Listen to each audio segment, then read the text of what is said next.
함께 보실 하나님의 말씀은 구약성경 열왕기상 2장 1절로 3절까지 있는 말씀입니다.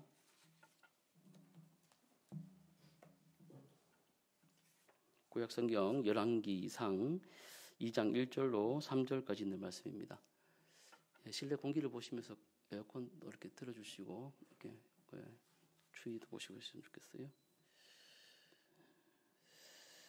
우리 같이 함께 짧은 말씀이니까요. 우리 다 함께 한 목소리로 합독했으면 좋겠습니다. 우리 성경을 보시면서 같이 합독하도록 하겠습니다. 시작. 다윗이 죽을 날이 임박하매 그의 아들 솔로몬에게 명령하여 이르되 내가 이제 세상 모든 사람이 가는 길로 가게 되었노니 너는 힘써 대장부가 되고 내 하나님 여호와의 명령을 지켜 그 길로 행하여 그 법률과 계명과 율례와 증거를 모세의 율법에 기록된 대로 지키라. 그리하면 내가 무엇을 하든지 어디로 가든지 형통할지라. 아멘. 여러분 반갑습니다. 오늘 어버이 주일입니다. 어버이 주일이고요. 오늘 들어오시면서 카네이션 다 하나씩 받으셨죠? 우리 교회에서 준비한. 저도 오랜만에 꽃을 다니까 어떻습니까? 좋습니다. 예, 결혼식 이후로 제가 처음 코사지를 달아보는 것 같습니다. 카네이션. 우리가 부모님들 이제 5월 8일 되면 이제 카네이션 달아야 되잖아요.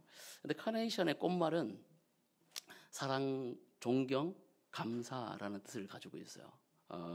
그래서 이 카네이션이라는 그 어원도 이렇게 보면, 코로나 아시죠? 여러분, 코로나 하면 우리는 이제 뭐 질병 얘기를 알아가는데 사실 이 코로나가 라틴어예요. 근데 이제 그 꽃처럼 이렇게 피어나는 카네이션처럼 이렇게 화관처럼 생겼다 해가지고 이제 그 바이러스 이름을 코로나라고 이렇게 붙인 거예요. 어쨌든 이 코로나의 어원 뜻은 화관 혹은 육체라는 뜻을 가지고 있습니다. 그래서 왕의 대관식 때 이 코로나라는 이 용어가 이제 들어간 그런 이제 세레모니를 그렇게 표현하기도 했어요. 왕의 대관식 뭐 그렇게 합니다. 서구 기독교 전통에서는 어머니가 흘린 그 눈물, 어머니의 모성의 눈물이지 않습니까? 그죠? 아이가 막 울고 이러면 막 엄마들이 어쩔 줄 모르잖아요. 아빠도 그렇습니다, 여러분. 어릴 때 애가 막 울면은 엄마들이 막 이유 없이 울면은 막 그렇게 막 발을 동동 거리면서 같이 울어요. 그 모성의 그 눈물 있지 않습니까? 그걸 상징해서 어머니의 사랑과 희생을 기념하는 꽃으로 이 카네이션을 이제 달아드렸다고 합니다. 그래서 이 1908년 미국의 안나 자비스라는 분이 머더스 데이, 그러니까 원래는 어머니 날이라고 해가지고 예배 후에 이 카네이션을 이렇게 하나씩 이제 나눠드리는 것이 이제 유래가 되었다고 이제 전해지고 있습니다. 우리나라에서는 1956년도에 송창근이라는 목사님께서 민간 주도의 이 어머니 날을 이제 가져고 제정을 했어요. 그래서 기독교 사회 봉사단체를 이제 운영하셨던 이 목사님께서 유일한 박사, 유한양행 아시죠? 유일한 박사님들과 함께 이 기독교 지도자들이 이 날을 지지하고 미국의 이 어머니 날을 이제 문화를 받아들여 가지고 이렇게 지켜온 것이 유래가 되었습니다. 그러다가 1973년도에 사회복지부 요즘에는 이제 어떻게 보건복지부를 바뀌었지 않습니까? 그러니까 거기에서 정부에서 5월 8일을 어버이날로 하자. 어머니 날이 이게 부모의 한쪽을 편향되어 있으니까 어버이날로 하자 이렇게 해가지고 부모님께 카네이션 달아드리기 이런 이제 문화가 이제 코드로 이제 잡혀지게 된 거예요.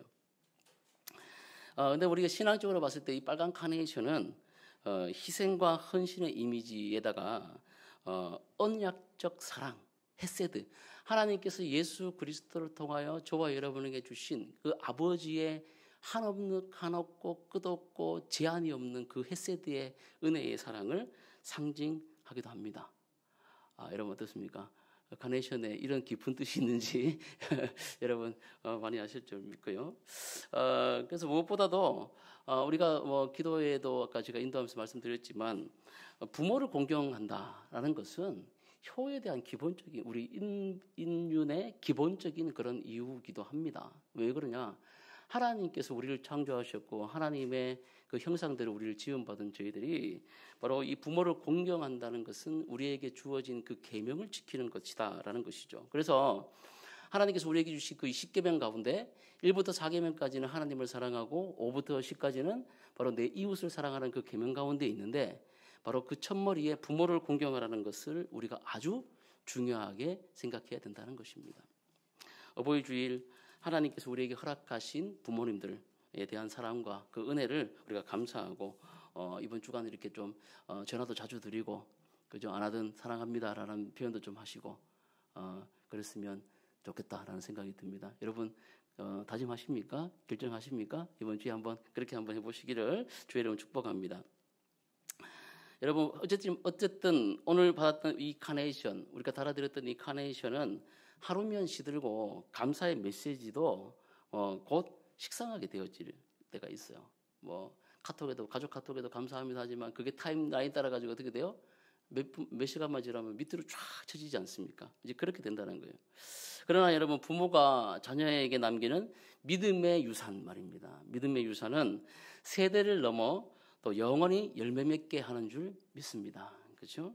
오늘 열왕기상 2장 1절부터 3절까지 있는 말씀은 다윗이 지금 죽게 된 거예요. 마지막 임종 직전에 자기의 아들이었던 이 솔로몬, 자기가 사랑해서 죄를 통해서 나왔던 이 솔로몬 말입니다. 이 솔로몬에게 마지막으로 보낸 카톡 메시지와 같다는 거예요. 오늘 제목이 부모의 마지막 카톡, 순종을 DM하다. 다소 좀 생소한 그런 제목들 아니겠습니까? 카톡이라는 거죠. 우리 현대 가족들은 중요한 일을 어떻게 합니까? 모바일 메신저 카톡을 통해서 이렇게 상의합니다. 그렇죠, 여러분? 그래서 뭐 집에도 카톡으로 이렇게 할 때가 있어요. 요즘에는 뭐 옛날에는 뭐 말씀드리고 이렇게 직접 전화하고 이런 것이 편했지만 요즘에는 그렇게 합니까? 안 합니까? 잘 그렇게 안 해요. 주로 이제 카톡 보내거나 아니면 뭐 DM이라고 해요. 다이렉트 메시지를 보내거나 이렇게 해놔요. 그게 이제 더 편한 시대가 왔다는 것이죠. 저는 이 카톡 왔어요라는 이 알림음이 편지보다도 즉각적이고 또 전화보다도 기록이 남는다고 믿습니다. 그래서 다윗이 말했던 이 한마디 역시 고대의 유언이면서 디지털 시대를 사는 저와 여러분들에게 영구적으로 보존되는 메시지로 남아있다는 것입니다. 동시에 이것은 순종의 다이렉트 메시지다는 거예요. 인스타나 뭐 페이스북이나 혹은 기타 SNS에서 이렇게 나오는 그런 메시지들은 타임라인에 따라 가지고 계속 올라가고 나중에 잊혀지지만 1대1로 다른 사람에게 비공개인 다이렉트 이 메시지는 바로 하나님께서 내 아들아 내 딸아 라고 얘기하시는 각자의 심령 가운데 직접적으로 주시는 그 말씀이라는 점에서 중요하다라고 볼 수가 있다는 것입니다.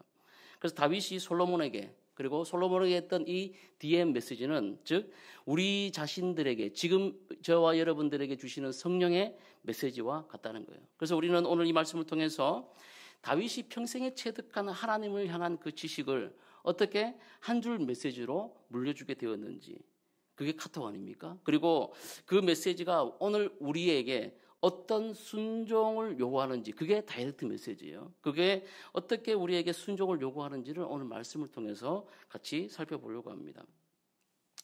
부모님께서 보내시는 이 마지막 카톡이라고 우리가 생각을 하고 성령께서 보내신 순종의 이 DM을 바라보면서 즉각 순종으로 답장하시는 그런 은혜가 저와 여러분에게 있으시기를 주의 이름으로 축복합니다. 우리 1절 말씀을 다시 한번 읽어볼게요. 1절 말씀입니다. 시작.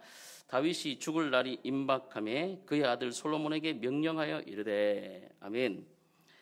열왕기의 저자 열왕기는 말 그대로 왕들의 이야기예요. 그래서 북왕조 19왕 그리고 남조 유다의 왕 20왕 도합 39왕 39명의 왕의 이야기들을 적어놓은 책이 어디입니까? 바로 이 열왕기예요. 그래서 이 왕들의 이야기를 통해서 진정한 왕이 누구인가를 계속해서 성경이 말씀하고 있는 큰 주제라고 얘기할 수 있겠죠.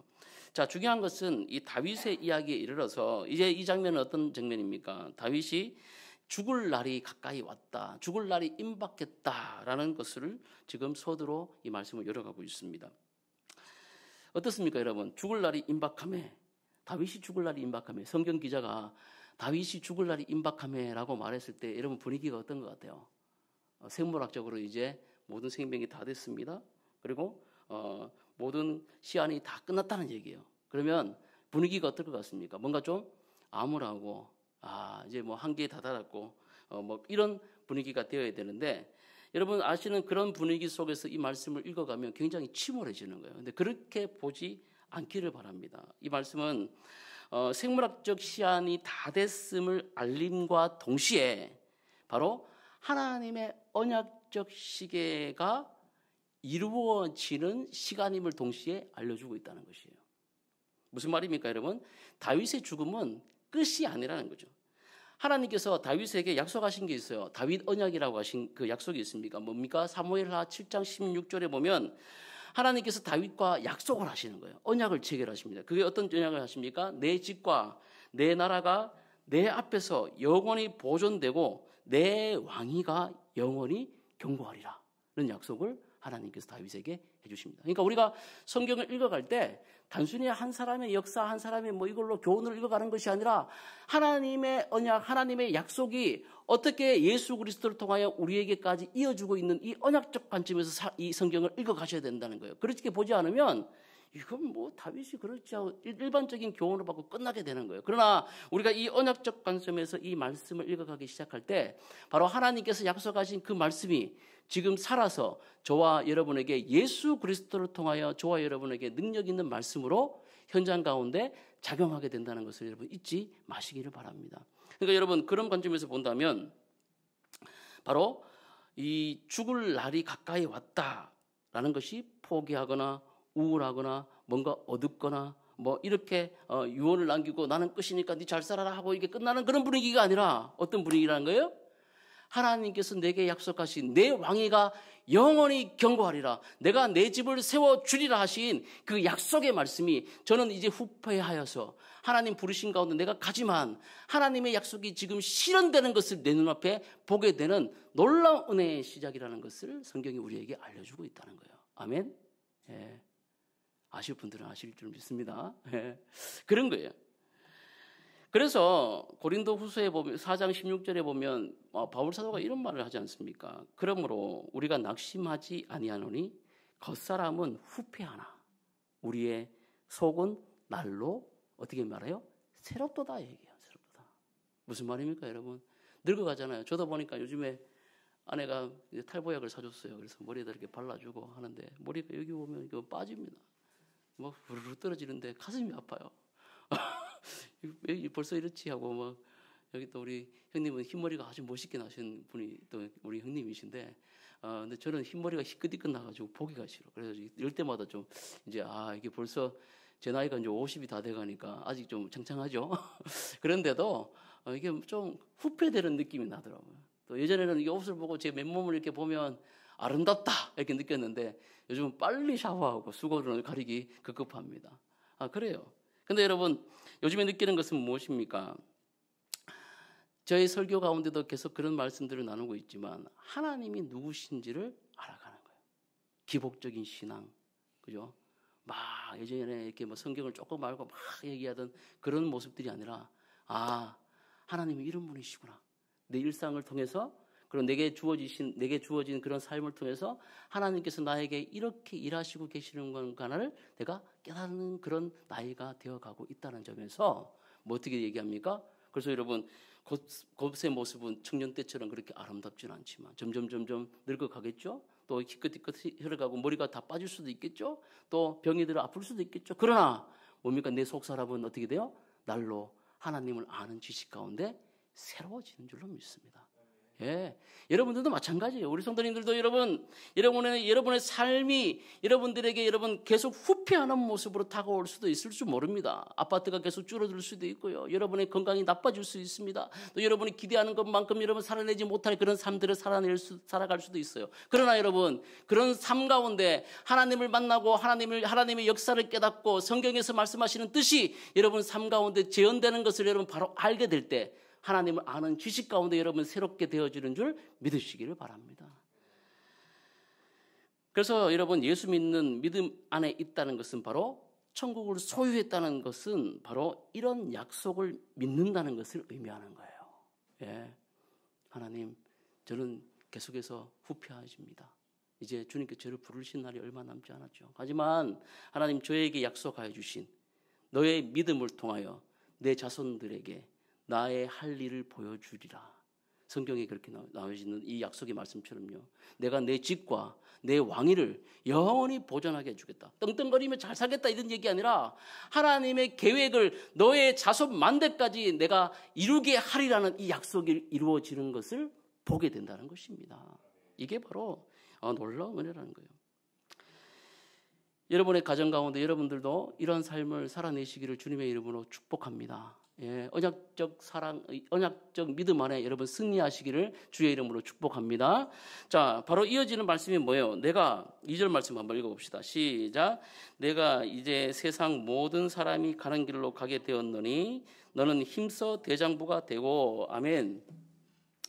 바로 이어지는 말씀이 뭡니까? 내가 이제 세상 모든 사람들이 가는 길로 가게 되었다라는 이 고백도 믿음이 없고 여러분 하나님을 아는 지식이 없고 그저 여러분 아무런 천국의 소망이 없고 또 이 언약적 관점이 없는 상태에서는 그냥 허무한 말일 뿐이에요. 야, 나도 사람들 다 죽는데 나도 죽어. 사람들이 다 그렇게 죽으니까 나도 죽는 거야. 너무 슬퍼하지 마. 여러분, 이게 위로 같습니까? 허무 같습니까? 허무예요. 나 끝났다 이 얘기예요.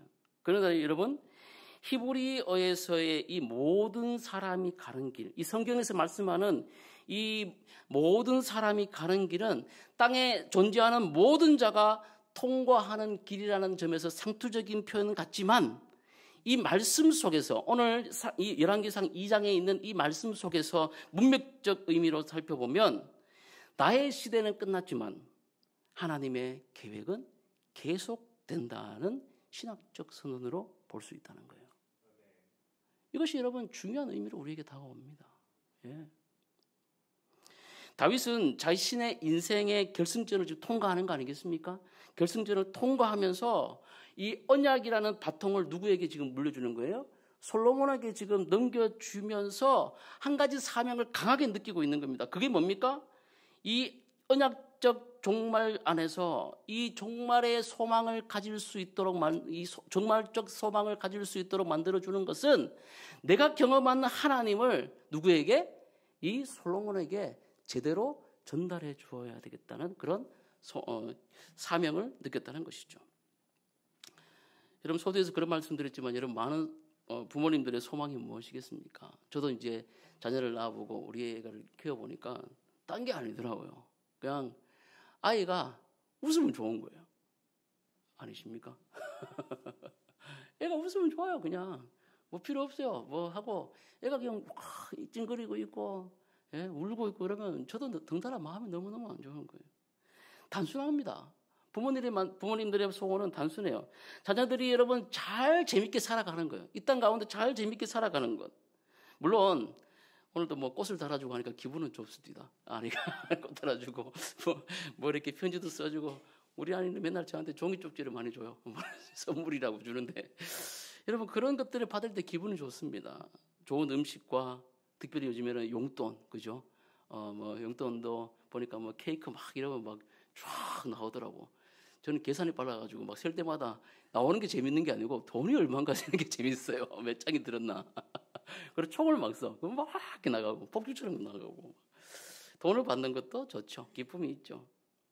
그러나 여러분 모든 부모님들이 바라는 것은 다른 것이 아니라 내 자녀가 이 땅 가운데 행복하게 잘 사는 것일 겁니다. 예. 그런 의미에서 다윗은 솔로몬 곧 자신을 이어 과분한 직분이죠. 왕의 직분이 얼마나 힘든지는 왕이 돼본 사람만이 알아요. 그렇지 않습니까? 예. 가정에서도 가장이 돼본 사람이 이 가장의 그 무게를 아는 거예요. 예. 또 개척교회도 여러분 목사도 개척을 해본 목사가 아는 거예요. 얼마나 힘든지 여러분 담임 목사가 제가 힘들다는 얘기가 아니고 그런 거예요. 안 해본 사람은 몰라요.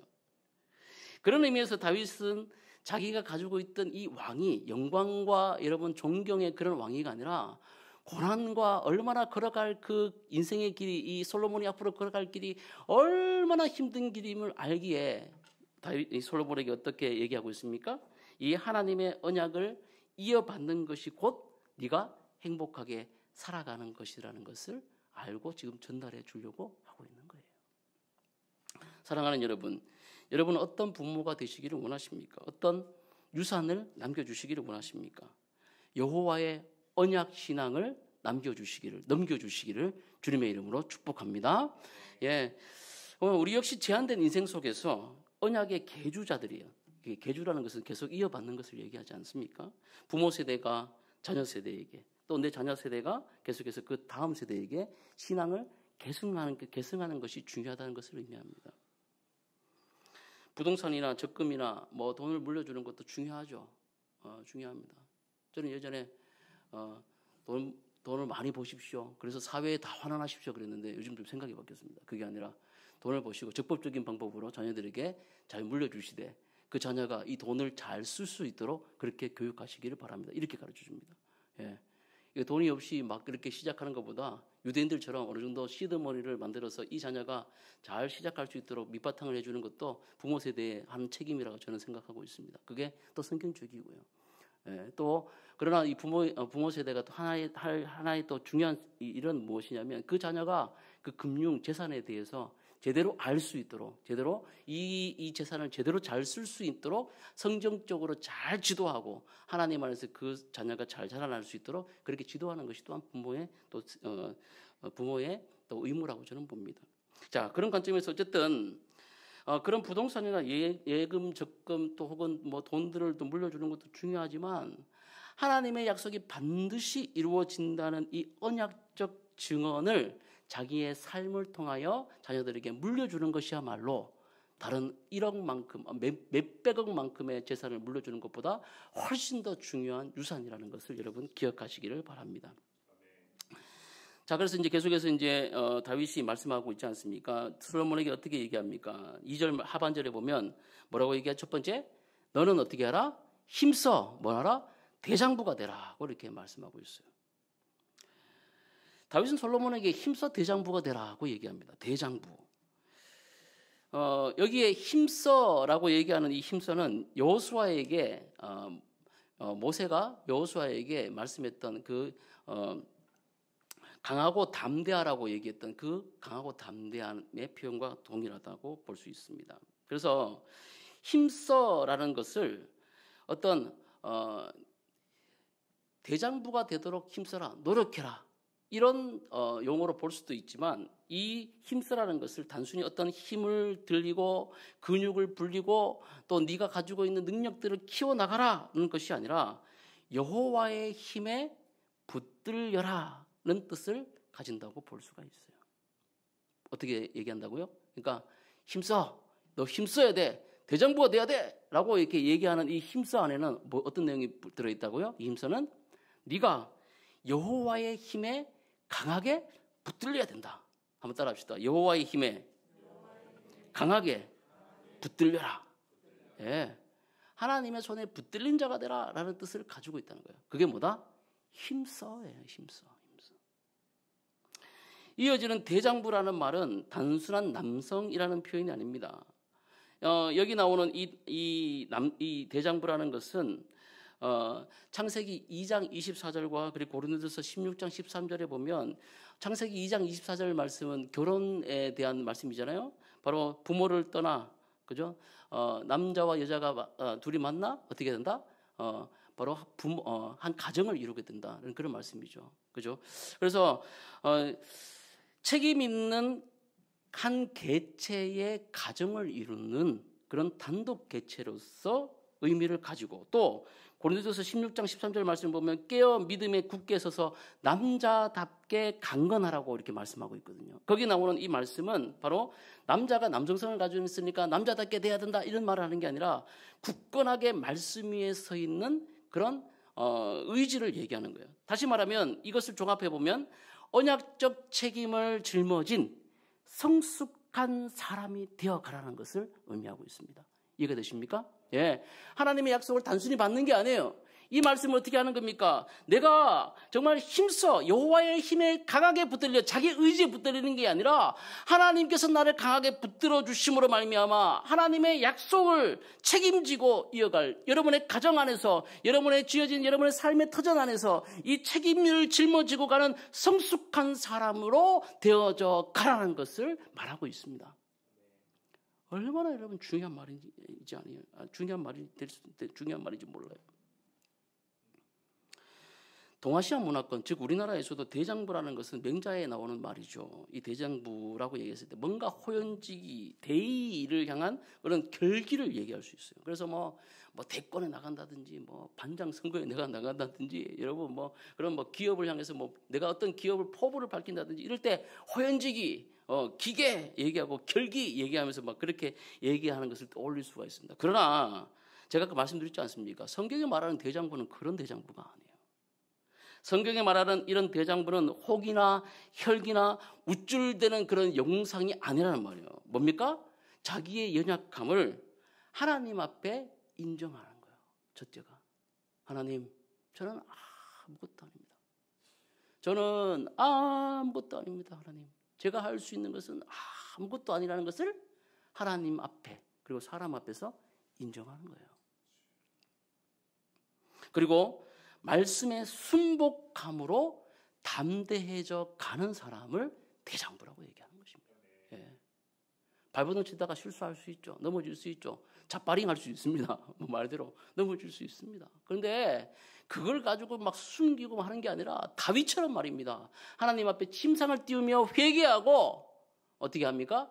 다시 하나님의 말씀 앞에 그가 나아갔을 때 은혜 안에 담대해져 가는 삶을 바라볼 수 있다는 것이죠.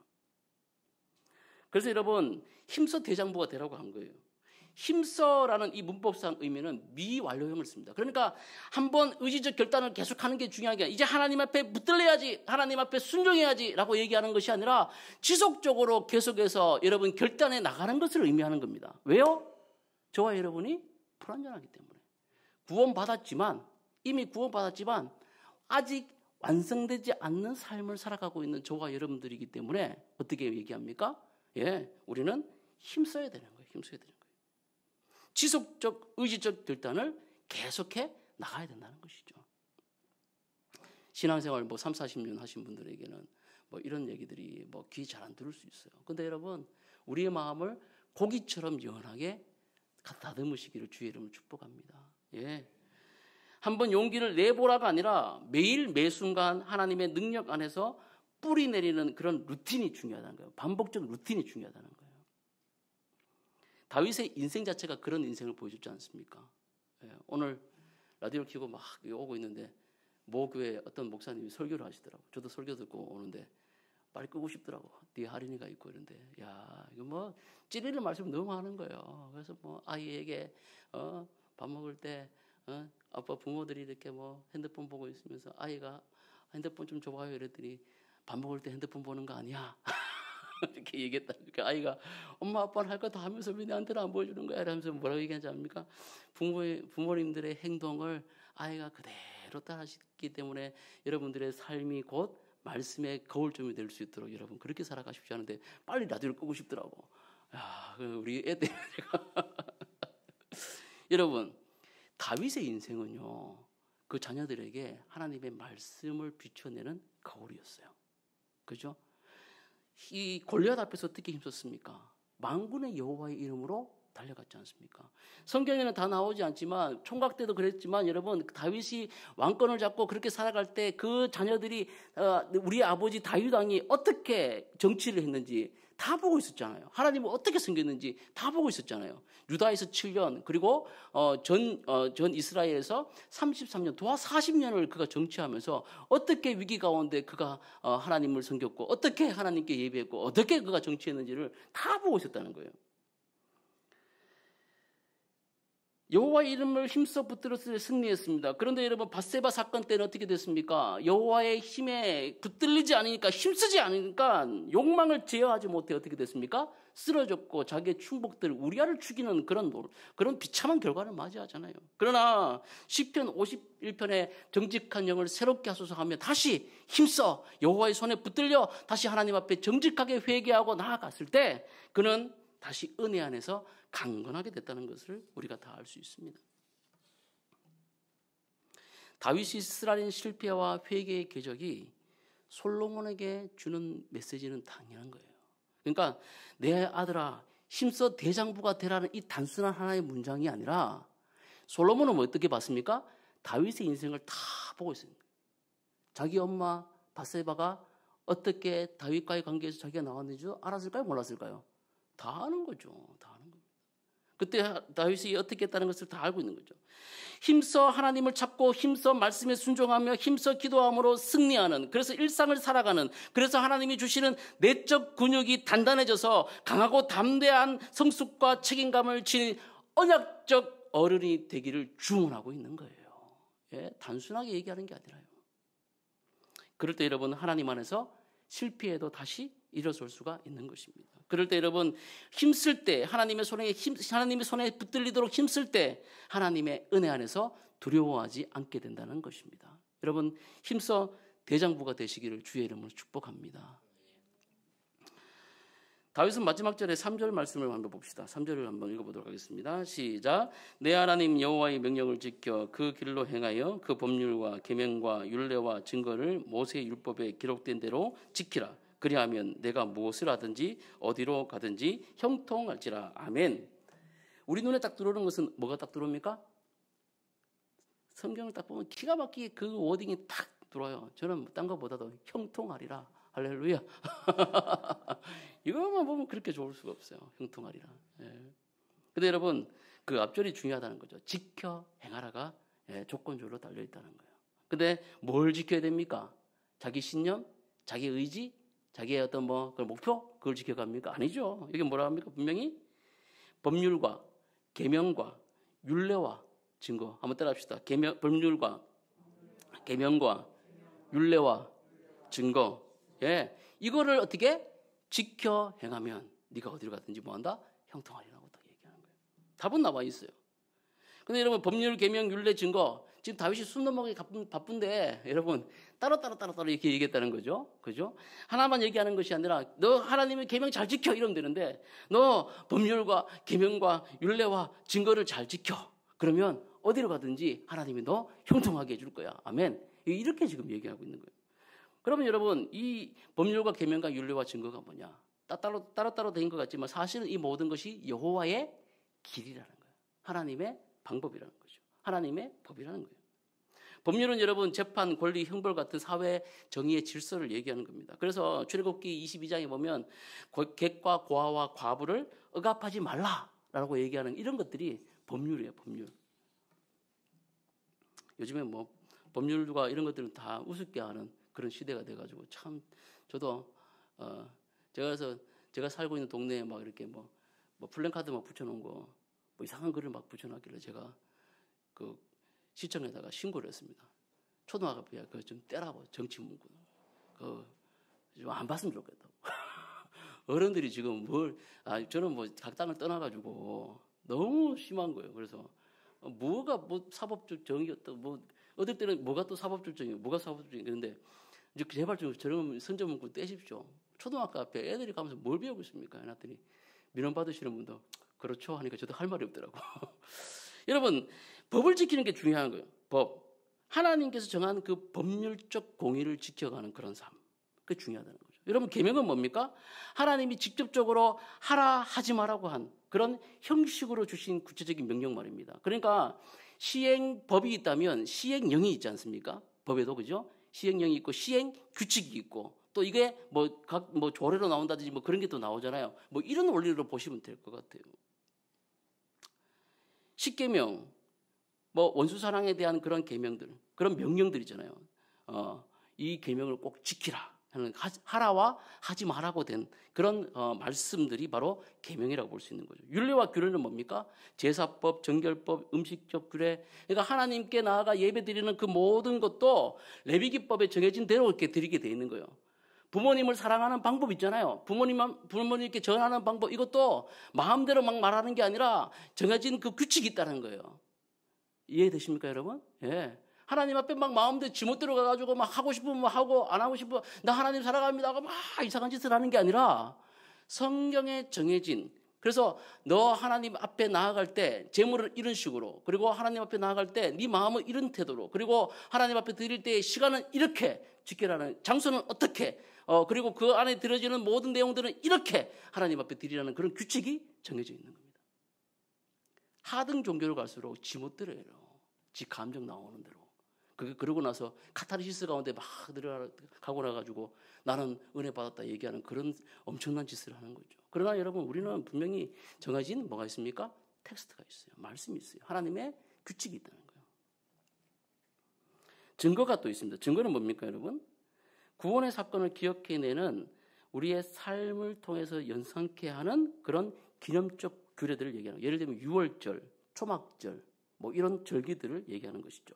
자, 그렇게 봤을 때 법률과 계명과 율례와 증거라는 것은 동틀어서 하나님의 법이라는 거죠. 이걸 잘 지키라는 거예요. 이거 잘 지키라는 거예요. 예. 저는 법만 잘합니다. 이게 아니라 이걸 잘 지키라는 거죠. 이걸 잘 지키는 거죠. 그래서 여러분, 하나님의 정의는 미슈파트라고 합니다. 그리고 개인의 경건은 미츠바라고 얘기해요. 그래서 하나님의 사회 정의와 개인의 경건이 함께 묶여가야 되는 것을 의미하는 것입니다. 예. 뭐 하고 막 얘기하는 게 아니라 자기의 삶도, 자기의 가정 가운데도 여러분 사랑합시다, 뭐 합시다 하고 나서 사회 나가지고 막 외치는 것도 중요하지만 뭐가 더 중요해요? 가정 가운데, 개인의 삶 가운데 그 사랑을 실천해내는 것이 중요한 거예요. 맨날 자기 아내 무시하고 아이들 두드러 패면서 밖에 나가가지고는, 예? 뭐 나라와 민족을 위해서 제가 열심히, 이거는 미슈파트와 미츠바를 완전, 하나님의 율례와 규례를 완전히 무시하는 그런 행위라는 것이죠. 여러분, 이 모델은 예수 그리스도를 통해서 우리에게 이루어졌습니다. 십자가를 통해서, 그리고 성령을 통해서 이 네 법률을 완성하셨다는 거예요. 하나님의 이 법률과 계명과 율례와 규례가 그리스도 안에서, 성령께서 우리를 그리스도 안에서 완전하게 만들어 주셨다는 것이고, 이 완전하게 된 것을 지금 뭐 합니까? 우리 교회 공동체에서 배우고 여러분의 삶 가운데로 개인과 예배와 그리고 여러분의 선교 영역에 이것을 실천함으로 완성해 간다는 것입니다. 여기 여러분 지키라고 했지 않습니까? 이 지키라는 것은 말씀을 외워두어 마음속에 사수하는 결의를 얘기하는 거예요. 다시요. 말씀을 외워두어 단순히 아는 차원에서 끝나는 것이 아니라 이것을 나에게 내 마음에 저장하는 것을, 컴퓨터 용어로 얘기하면 저장하는 거예요. 하드웨어에, 하드디스크에 저장하는 것을 얘기합니다. 파수꾼이 성벽 위에서 밤새 지키듯이 이 말씀을 지키는 것을 얘기해요. 저장하는 것을 의미하는 거예요. 행하는 것은 무엇입니까? 이 저장한 이 내용을 OS를 통해 가지고 돌리는 것, 실행하는 걸 얘기해요. 여러분의 손과 발로 여러분의 삶의 현장 속에서 이것을 구현하는 것을, 가동시키는 것을, 완수하는 것을 의미한다는 것이죠. 이해되십니까, 여러분? 말씀을 아는 것은 무엇이다? 지키는 것은 무엇이다? 이것을 여러분의 신비에 새겨놓는 거예요. 그리고 이것을 행하는 것은 무엇입니까? 실행하는 것을 의미하는 거예요. 그렇게 하면 내가 뭐한다? 형통하리라 말씀합니다. 형통은 여러분 밀어주다, 앞으로 나아가다는 그런 의미를 가지고 있어요. 동시에 이 형통이라는 개념은 고난이 부재하는 그런 형통을 의미하지는 않는다는 거죠. 그러니까 고난 없는 형통을 얘기하는 것은 아니라는 것을 말씀하고 있어요. 하나님의 손이 공동체와 그리고 여러분의 개인을 하나님의 약속의 목적지까지 전진시켜가는 그 힘으로 우리를 밀어주는 것이 바로 뭐다? 형통이라는 거예요. 그런데 이 형통의 과정 가운데 뭐가 있다? 필연적으로 고난과 시련이 있다는 거죠. 웨스트민스터 신앙고백서에 보면 그런 게 있습니다. 우리에게 왜 시련을 주는가? 그것은 하나님이 누구신지를 깨닫게 하며 또 우리로 하여금 은혜 가운데 거하게 하기 위한 방편이다 얘기예요. 여러분 혹시 고난 중에 있습니까? 남들이 이해할 수 없는 그런 엄청난 이런 아픈 가운데 있는 분들이 있습니까? 그렇다면 여러분, 저도 이 자리에서 그걸 참으십시오 얘기하는 것이 아니라 하나님께서 반드시 여러분에게 언약하신 그 언약의 목적지로 이끌어 가실 때에 필연적으로 주어지는 그 일들이며, 그리고 그 시련과 고난을 통해서 하나님이 지금 나에게 형통의 길로 인도하고 계시다는 것을 여러분 믿으시기를 주의 이름으로 축복합니다. 예. 이해가 안 되는 것들이 너무 많아요. 그러나 여러분 이 단순한 이 사실을 여러분 믿으시기를 바랍니다. 요셉을 보십시오. 억울한 노예와 죄수 신분 속에서 그는 하나님의 형통케 하심을 믿었습니다. 그렇지 않습니까? 또 성경이 그를 통해서, 그의 인생을 통해서 그렇게 진술했다는 거예요. 그가 형통해야지, 나는 형통합니다, 이 고난 가운데 형통합니다, 이렇게 얘기했다는 게 아니라 성경이 요셉을 설명할 때 요셉은 형통한 자다라고 얘기했는데 그가 지금 어디 있어요? 어디 있습니까? 감옥에 있다는 거예요. 그가 지금 뭘 당하고 있습니까? 보디발의 아내에게 억울한 일을 당하고 있어요. 그런데 성경은 뭐라고 얘기합니까? 요셉이 형통한 자가 되었다라고 얘기하고 있습니다. 느헤미야 보십시오. 느헤미야가 성벽을 재건하러 갔습니다. 재건하러 갔어요. 그런데 갔더니 하늘의 하나님이 우리를 형통케 하십니다라고 외칩니다. 그런데 현실은요, 외교적으로 압력을 당합니다. 여러분 잘 아시는 사마리아인들이 엄청난 방해 가운데 봉착합니다. 성벽 재건하고 민족을 위해서 하는 거 중요한 일 아닙니까? 포로 가운데 있다가. 그런데 와서 자기들의 나라에 그 성벽을 건축하려고, 예루살렘 성벽을 건축하려고 지금 하는데 누가 방해해요? 예. 사마리아인들이 엄청나게 방해하고 모함을 막 하는 거예요. 그런 경우는 여러분 당하지 않습니까, 여러분? 예. 뭔가 좀 해보려는데 막 사람들이 저를 비아냥거리고 여러분들 비아냥거리고, 그것도 모자라가지고 막 공격하고 뒤로 막 까고, 그래서 막 뭐 어떻게 해요? 나는 잘하려고 하는데 그게 오도돼가지고 저 사람은 뭐 지 욕심 때문에 저렇게 한다, 뭐 이런 얘기를 들을 때가 있지 않습니까? 자금난, 내부의 반대, 성벽의 재건이 완수될 수 있는 건덕지가 전혀 없는데 성경은 뭐라고 얘기합니까? 하늘의 하나님이 우리를 어떻게 하셨다? 형통하게 하셨다. 와.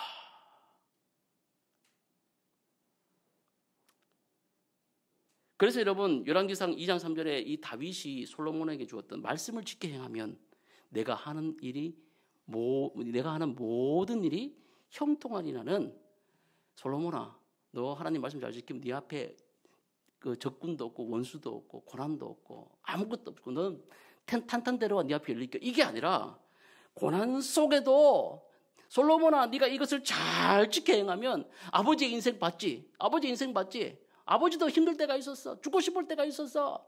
압살롬 사건 때 네가 알지? 내가 어떻게 됐는지.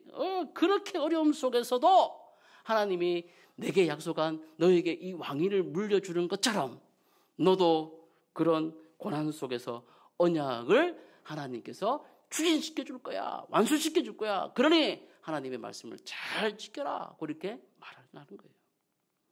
오늘 성도들이 말씀 순종하는 가운데 경제적인 압박, 건강 위기, 인간의 상처, 인간관계의 상처 등 여러 가지 겪을 수가 있습니다. 그것이 형통 부재의 신호가 아니라 형통 과정을 통과하는 증거일 수 있다는 것을 여러분 기억하시기를 바랍니다. 신약은 이 개념을 더 확장하지 않습니까? 형통의 개념. 그래서 어디까지 갑니까? 가장 비참한 십자가에서 가장 비형통적인 그런 모습으로 예수님께서 벌거벗으신 그 상태로 여러분 아무런 힘없이 무력하게 그 십자가에서 죽으시는 것 같이, 끝나는 것 같이 비형통처럼 느껴지지만 바로 그 십자가를 통해서 하나님의 형통을 이루어 가셨다는 것을 기억하시기를 바랍니다. 사랑하는 성도 여러분, 그러므로 저와 여러분들의 삶 가운데 이런 진전이 있어야 돼요. 관점의 진전. 고난이 내 능력 부족의 낙인이 아니라 하나님의 의도가 진행 중이라는 그런 깨달음으로 우리의 관점이 진전되어야 됩니다. 이해되십니까, 여러분? 예, 그렇게 가야 돼요. 또 우리 이 시련과 이 어려움 속에서 우리의 인내와 겸손이 만들어져 간다는 것이죠. 성품의 진전이 이루어진다는 것이죠. 어려움이 없으면 안 다듬어져요, 사람은. 여러분 인정하십니까? 예. 좀 억울한 일 당하고 남들에게 치이고 그죠? 좀 그렇게 어렵고 또 암울한 시기가 있어야 다듬어지는 거예요. 저 역시도 마찬가지고요. 그래야지 좀 겸손해집니다. 또 하나는 뭡니까? 사명 완수의 진전이죠. 아까 말씀드렸던 이 두 개의 성경의 인물들을 통해서 이루어지는 것은 무엇입니까? 불리해 보이는 형편. 전혀 이 언약이 이루어질지 않을 것 같은 그런 큰 그림 안에서 하나님은 이 형통의 큰 그림으로 우리를 인도해 가신다는 것이죠. 하나하나 만들어 가신다는 것이죠. 그러므로 여러분 말씀을 지켜 행한다는 것은 어려움이 전혀 없는 전제 조건이 아니라 어려움 속에서도 하나님의 추진력을 신뢰하는 능동적 순종이라는 것을 여러분 기억하시기 바랍니다. 그래서 여러분 도전드립니다. 여러분의 일터 속에 여러분 어려움이 있더라도 혹은 자녀 양육의 눈물의 골짜기를 지날지라도 주께서 나를 밀어주시는 형통 가운데 있다는 사실을 여러분 기억하시기를 주의 이름으로 축복합니다. 그게 바로 열왕기상 2장 3장에 나오는 다윗이 솔로몬에게 주는 다이렉트 메시지예요. 말씀을 마무리하려고 합니다. 여러분 다윗은 임종 자리에서 금이나 은이나 재무 설계도를 그에게 준 게 아니에요. 단 하나의 메시지 뭘 줬습니까? 여호와의 길을 지켜 행하라고 그에게 말씀했습니다. 이 마지막 카톡을 줬다는 거죠. 이 카톡 메시지는 저와 여러분들에게 동일하게 도착해 있습니다. 우리 부모님 세대에게 부탁드립니다. 여러분 유산은 통장 잔액보다 언약 통장이 먼저입니다. 여러분의 삶을 통해서 하나님께서 이끌어 가셨던 그런 일들을 여러분 들려주십시오. 그래서 여러분 실패담도 들려주시는 거예요. 아버지가 이래서 실패했고 어머니가 이래서 실패했고 이럴 때는 이렇게 됐고 그런 흑역사의 이야기도 말할 수 있어야 되는 겁니다. 자녀들에게 그러므로 너는 이렇게 되지 말아라고 얘기할 수 있어야 되는 것이죠. 은혜로 회복된 인생 자체, 하나님의 은혜로 회복된 인생 자체가 다음 세대에게 GPS가 되는 거예요. 예. 여러분의 실패 스토리가 곧 순종의 DM, 다이렉트 메시지로 자녀 세대에게 다가갈 줄로 믿습니다. 이제 자녀 세대에게 권면합니다. 저와 여러분들이 스펙 관리나 언약 붙들기 그런 스펙 관리를 하는 것에 급급하는 것이 아니라 부모의 마지막 카톡, 말씀을 잘 지켜 행하라는 이 말씀을 마음판에 저장하고 여러분이 있는 직장, 사업장, 학교에서 순종의 답장을 보내시기를 주님의 이름으로 축복합니다. 오늘 어버이 주일입니다. 다윗과 솔로몬의 장면을 기억하시고 그리고 성부, 성자, 성령께서 오늘 우리에게 주신 이 순종의 DM을 우리가 가정 전체와 함께 열람하시기를 바랍니다. 그래서 세대를 넘어 언약의 계대를 이어가는 대장부 가문으로 우리 모두가 이렇게 세워져 가기를 주님의 이름으로 축복합니다. 기도하겠습니다. 하나님 아버지 감사합니다. 오늘 말씀을 통해서 다윗을 통해 우리들에게 말씀하신 그 카톡을 받습니다. 주님, 우리가 순종의 다이렉트 메시지로 주님 앞에 응답하게 해주시고 우리 각자의 삶 가운데 하나님의 은혜와 능력을 드러내는 우리 모두가 되게 하여 주옵소서. 내 부모를 공경하라 하셨습니다. 오늘 이 말씀을 듣고 순종함으로 부모를 공경하는 이번 한 주간 또 우리의 일생 될 수 있도록 주님 역사하셔서 주님이 우리에게 허락하신 그 형통의 메시지를 잘 이해하고 깨닫고 우리의 삶 속에 날마다 승리하는 우리 모두가 되게 하여 주옵소서. 감사드리며 예수님의 이름으로 기도드립니다. 아멘.